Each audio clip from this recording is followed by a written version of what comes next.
What's up, Mzansi? You are listening to the world's best podcast presented by One Ifra Digital Media Awards, Food from Mzansi's Farmers Inside Track. I'm your host, Octavius Pandil. Have you ever wondered about the best practice of handling pesticides on your farm, or how proper training can significantly impact the quality and value of your produce? In this episode, we sit down with McGreggor Ntuli, a dedicated technical support specialist at AECI Plant Health. Tune in to hear about the best practices for minimizing handling mistakes, the technological solutions available to farmers, and the potential economic benefits of proper training. McGregor, welcome to Farmers Inside Track. It's absolutely amazing to have you with us today. We will be delving into some very interesting conversations and specifically the contribution of AECI Plant Health within the agri-industry. Tell us about your journey on advocating for product stewardship and safe handling of pesticides this far. Hi, Octavia. Thanks for having me back once again. It's always a pleasure to be here and share some of my views and thoughts with you and your listeners. Well, first things first, our journey has been quite a pleasant one, which lived up to the theme of 2023.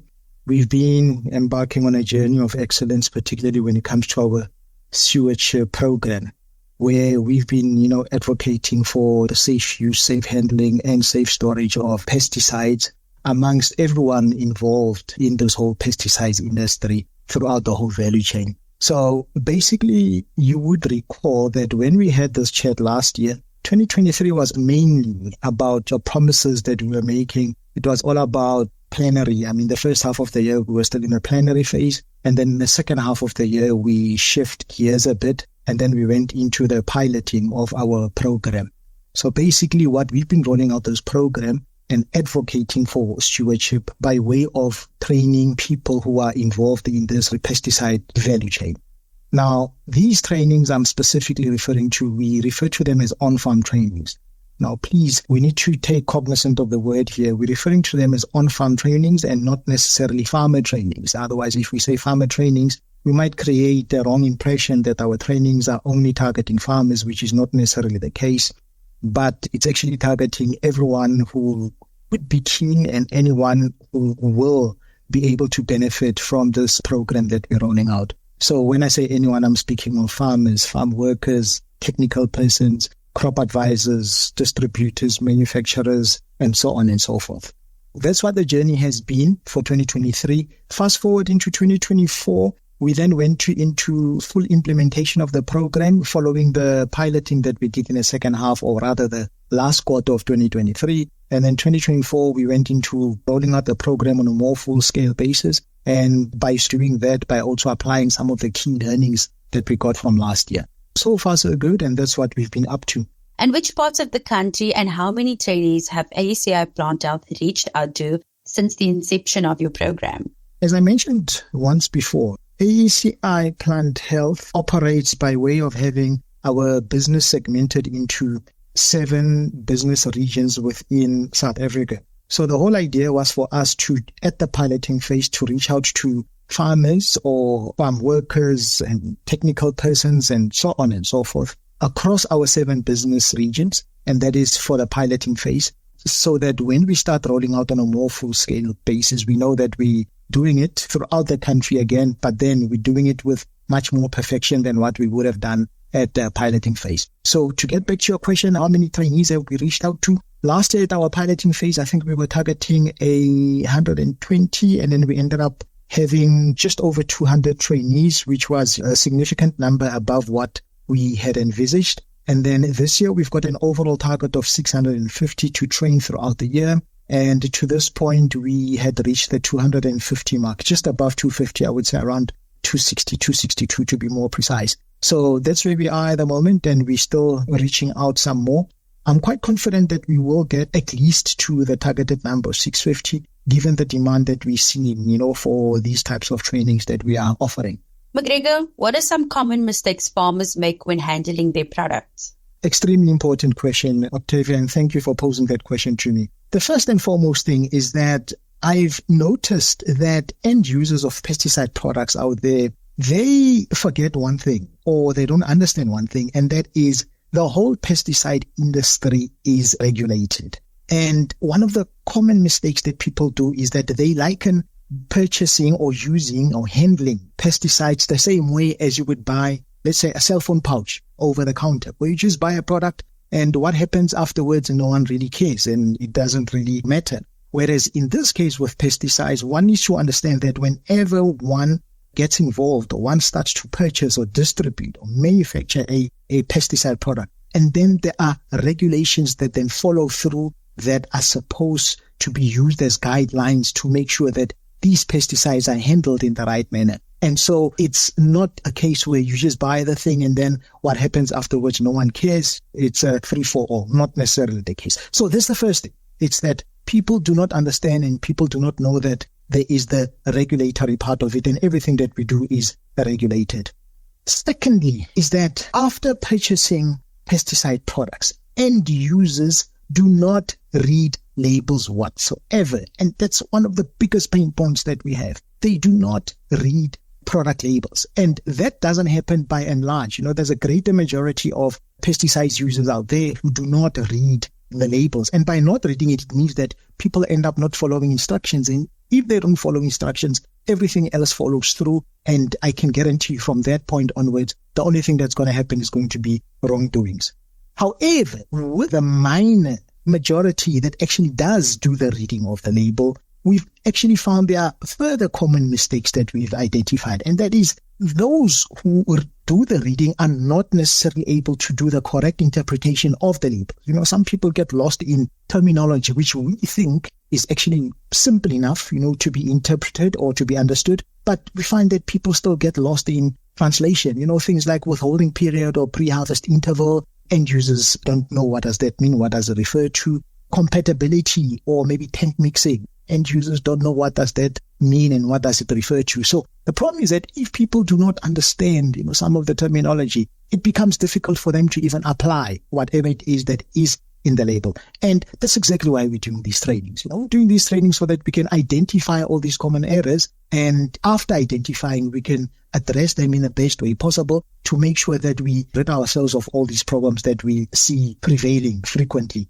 And then the third point is tank mixing or compatibility of products. One of the biggest mistakes that we see happening out there is that farmers or end users have got a very big tendency of tank mixing products illegally. When I say illegally, I mean that they tank mix products, mixing products, even though it is not permitted or permissible by the label. So it makes it totally incorrect. Yes, they do it for reasons that are economical to them. They do it for reasons that are advantageous to them as a farmer. However, those reasons do not favor the stewardship of the products that they would be using or that they would be applying. So we're not saying that tank mixing or product compatibility does not exist. It does exist. It can be done, but it needs to be done in compliance with what label instructions would be saying. And all of this would be on the labels. And then the fourth point would be dosages, application rate. End users, again, farmers have got a big tendency of not following the dosages, again, for reasons that are known to them and for reasons that are beneficial to them. Sometimes they want to save a buck or two and therefore they would actually lower their dosage rates. So dosages is actually one of the biggest pain points that we're seeing as well. And then lastly, to a lesser extent, we see the issue of PPE, making use of the correct personal protective equipment when handling and applying these products. So these 5 or so are the biggest common errors that we tend to identify that we see that are prevailing quite a lot out there on farms. What are some best practices for farmers to follow in order to minimize product handling mistakes? There's going to be one thing to do, one very simple thing to do. There could be more that could, strengthen that one, but there's 2 simple things to do. And that is, the very first one is to familiarize themselves with any regulation and to familiarize themselves with the law. And in this case, we're speaking specifically Act 36 of 1947. Familiarizing yourself with that. And then second to that, one simple thing would be reading product labels whenever one wants to apply or make use of any product labels. Reading product labels would be of utmost importance. And how can that be strengthened or supported? That could be supported by things such as training programs that we have or joining forces with some other farmers or doing like knowledge transfer and information transferring and so forth, that cross-pollination of information could actually help. But it all rests on one simple thing, and that is following instructions that will be detailed on the label. Because remember, at the end of the day, a product label is a legal document which every end user of a pesticide is supposed to be able to follow whenever they are making use of these pesticides. And remember, we want the end user to make sure that they do all of this for one simple reason, and that is safety.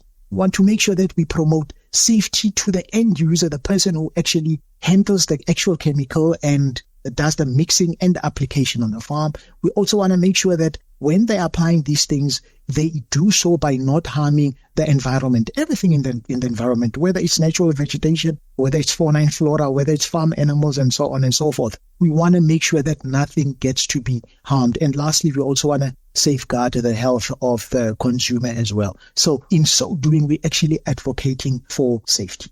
McGregor, how does AECI Agri-Health intend to address the aforementioned shortcomings? With these shortcomings, I think it's now quite clear, and it's now, largely in the open, that we address this by way of these on-farm trainings that we're offering. But in addition to those, we want to go over and above just the on-farm trainings. And what we now want to do, we want to start rolling out our impact assessment analysis. So with these impact assessments, what we want to do is that we want to analyze the impact that these trainings have on the actual farming setup. So in other words, we don't want to just train people and then we record numbers to say we've trained how many people in which parts of the country and then it's all done and dusted. No, the training is only the first half of it, but then the second half of it is for us to assess and analyze that, okay, we've trained so many people. From so many people that we've trained, how many incidences were we able to curb through these trainings? In other words, we look at how many incidences would occur on a particular farm before the training, and then after the training,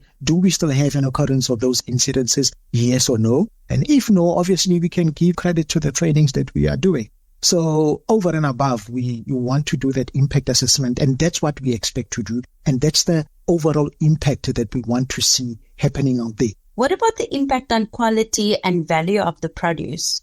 Well, quality of produce is primarily a result of a couple of factors, which not all of them are in our control. However, I'm going to answer this question from a perspective where we would assume that all the other production practices would be in place. In other words, if climates are favorable, the correct seed or seedlings were used and irrigation was done correctly, fertilization, and then with all things being equal, and then we're only looking at quality of produce by virtue of application of pesticide. So what we're saying is that if the farmer can make use of pesticides by correctly applying these things, by doing one simple thing, and that is following the label to the T, then there is guarantee that no mishaps are bound to happen. When I say mishaps, we're speaking of any residues, for instance.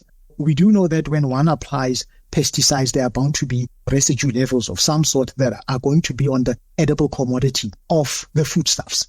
So what we're saying is that if the label is followed correctly, and then the foodstuffs will not have a negative impact, therefore assuring that the quality of the end product will be within acceptable quality standards, particularly in this case with reference to the pesticide residues that would be or could have been in that particular edible commodity. And finally, how important is it for farmers to be trained in proper handling techniques, and what are the potential economic benefits thereof? Like I said before, I think I made an example to say that we can't liken the use of pesticides the same as buying any product that you just buy from a supermarket over the counter. And once you bought it, it's done and dusted. No one really cares, or it doesn't really matter what happens afterwards. We need to understand that this is something that could pose a potential risk. We need to understand that we're speaking of pesticides. We're speaking of products that could have a harmful impact of some sort if ever they're not used or applied correctly. So the benefits are to make sure that, one, we keep the industry going by making sure that foodstuffs, the most important and all the required foodstuffs, get to be produced in the right way, in the right quantities and qualities, to make sure that we are able to supply foodstuffs to meet the demand of the ever-growing population. However, we don't want to do that by harming anything else in between. So we just want to make sure that we are able to supply all the foodstuffs or do whatever it is that we need to do without harming anything else in between. And by so doing, I'm sure that a positive economical impact would be achieved. Thanks so much, McGreggor Ntuli, a dedicated technical support specialist at AECI Plant Health. For more on the topic, visit www.foodformzansi.co.za. And that's a wrap. Remember to subscribe to our podcast on your favorite platform. From me, Octavius Pandil, our technical producer, Megan van der Veen, and the rest of the hashtag Team Food from Zanzi. Thanks for listening. Life in South Africa can be a lot.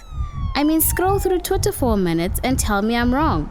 Thank God for South Africans though, right? We're inspiring, and even on the bad days, we fight back with a smile. That's why I love Food for Mzansi so much. They're not ashamed to celebrate the ordinary unsung heroes who work every day to put food on our nation's tables. Go to foodformzansi.co.za and never miss an inspiring story.